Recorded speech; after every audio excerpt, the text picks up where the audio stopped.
नमस्कार किसान भाइयों आज की इस वीडियो में हम बात करने वाले हैं सरसों की खेती की बुआई का सही समय क्या है और किन किन समय में आप सरसों की खेती की बुआई कर सकते हैं। उससे जुड़ी हुई सारी जानकारी आपको इस वीडियो में मिल जाएगी। तो चलिए वीडियो को स्टार्ट करते हैं। साथ ही अभी तक आपने चैनल को सब्सक्राइब नहीं किया तो चैनल को सब्सक्राइब जरूर कर लीजिएगा। फेसबुक और इंस्टाग्राम पे हमें फॉलो करना ना भूलें। तो देखिए किसान भाइयों, सरसों की फसल के लिए उपयुक्त तापमान जो है वो है 25 डिग्री से लेकर 30 डिग्री सेल्सियस तक तापमान होना चाहिए। इसमें हमारी सरसों की फसल काफी अच्छी होती है और सरसों की फसल के लिए दोमट मिट्टी सबसे सर्वोत्तम मानी जाती है। इसमें हमारा सबसे अच्छी पैदावार आपको देखने को मिलती है। बात करें यहाँ पे समय की कि किन किन समय में आप सरसों की बुआई कर सकते हैं, तो इस यहाँ पे आप 3 चरणों के अंदर सरसों की बुआई कर सकते हैं। इसमें पहला चरण आता है जो कि है अगेती बुआई, जिसमें आप 15 सितंबर से लेकर 15 अक्टूबर तक आप सरसों की बुआई कर सकते हैं। और ये बुआई जो होती है हमारी बरानी क्षेत्रों में होती है, जहाँ पे पानी की कमी होती है, यानी सिंचित क्षेत्र नहीं होते जो, उनमें आप अगेती बुआई कर सकते हैं।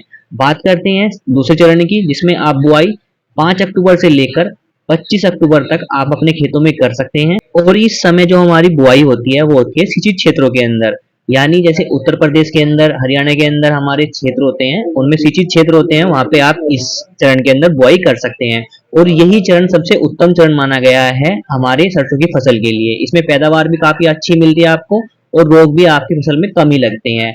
अब बात करें तीसरे चरण की बुआई की, तो आप 25 अक्टूबर से लेकर 15 नवंबर तक तीसरे चरण की बुआई कर सकते हैं, जो कि हमारी पछेती बुआई भी हमें बोलते हैं। तो आप इन 3 चरण के अंदर सरसों की फसल की बुआई कर सकते हैं। पहले चरण और दूसरे चरण के अंदर आपकी को सरसों की पैदावार काफी अच्छी मिल जाएगी, लेकिन तीसरे चरण के अंदर आपको सरसों की पैदावार कमी देखने को मिलेगी। इसका रीजन मेन ये है कि जो पहले चरण और दूसरे चरण के अंदर एक तो धूप की मात्रा आपको काफी अच्छी मिल जाएगी, जिससे सरसों की पैदावार काफी अच्छी होती है।